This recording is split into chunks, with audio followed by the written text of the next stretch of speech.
बिस्मिल्लाहिर्रहमानिर्रहीम और अस्सलाम वालेकुम। मैं हमना बिन्त शहजाद गौहर पब्लिशर के प्लेटफॉर्म से एक बार फिर आपको खुश आमदीद कहती हूँ। गौहर पब्लिशर, हमारा एम है redefining the geography of education through digital resources for conceptual learning. आज हम अपनी गौहर वाक़फ़ियत आमा जमात स्वयं का जो एक अगला बाब देखेंगे वो है बाब नंबर 15, इख्तलाफात हल करना। इख्तलाफात को हल करने से पहले जो चीज़ हमने देखनी है वो है इख्तलाफ होता क्या है। जब हम इख्तलाफ के बारे में बात करते हैं तो इख्तलाफ से मुराद हमारी ये है कि जब दो लोग एक दूसरे के हम ख्याल नहीं होते, उनकी राय एक दूसरे से मुख्तलिफ होती है और किसी बात पर उनका जो है वो आपस में वो मुत्तफ़िक नहीं होते, तो वो कहलाता है हमारा इख्तलाफ होने की बहुत सारी वजूहात हो सकती हैं। इख्तलाफ को अगर शुरू में ही ना इसको में समझौता कराया जाए और इसको शुरू में ही ना देखा जाए तो इख्तलाफ बेसिकली आगे जाकर तनाज़ात और झगड़ों का सबब भी बन सकता है। जब हम इख्तलाफ के बारे में बात करते हैं तो इख्तलाफ होने की बहुत सारी वजूहात हो सकती हैं, जैसे कि हर एक की एक मुख्तलिफ राय होती है, हर इंसान दूसरे इंसान से मुख्तलिफ है, हर इंसान की दूसरे इंसान से पसंद और नापसंद भी मुख्तलिफ है, हर इंसान का आपस में किसी चीज़ को देखने का नज़रिया मुख्तलिफ है।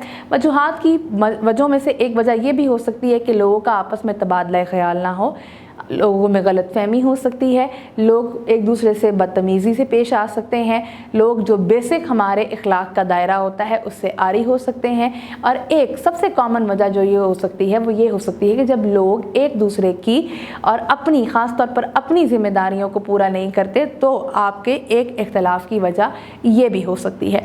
अब आते हैं इख्तलाफात को हल करने की तरफ कि हम इख्तलाफात को कैसे हल कर सकते हैं।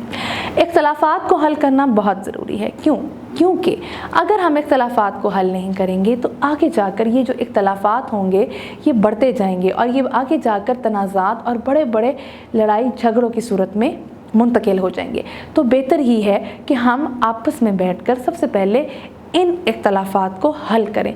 अब हम इख्तलाफात को हल कैसे कर सकते हैं? हम इख्तलाफात को हल करने के बहुत ज़्यादा तरीके हैं। पहला तरीका ये है कि हम आपस में बैठकर बातचीत कर सकते हैं। हम एक दूसरे से अपनी पसंद नापसंद का तबादला ख्याल कर सकते हैं। एक तरीका हमारे पास ये भी है कि हम दूसरों के जब एहसासात और जज्बात का ख्याल रखेंगे तो उस तरीके से भी हमें हमारे जो इख्तलाफात हैं वो हल हो सकते हैं कि हमें पता चल जाएगा कि अगर ये चीज़ हमें बुरी लगती है तो दूसरे को भी बुरी लग सकती है।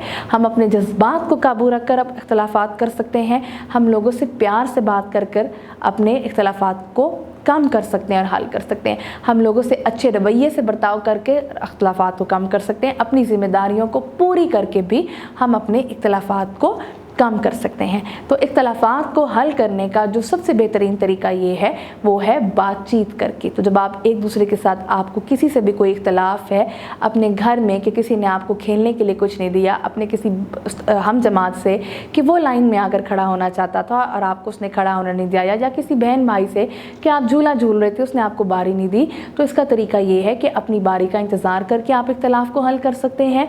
एक दूसरे से बैठ कर अपनी बारियाँ और मुतबादिल दिनों में बारियाँ लगाकर हल कर सकते हैं।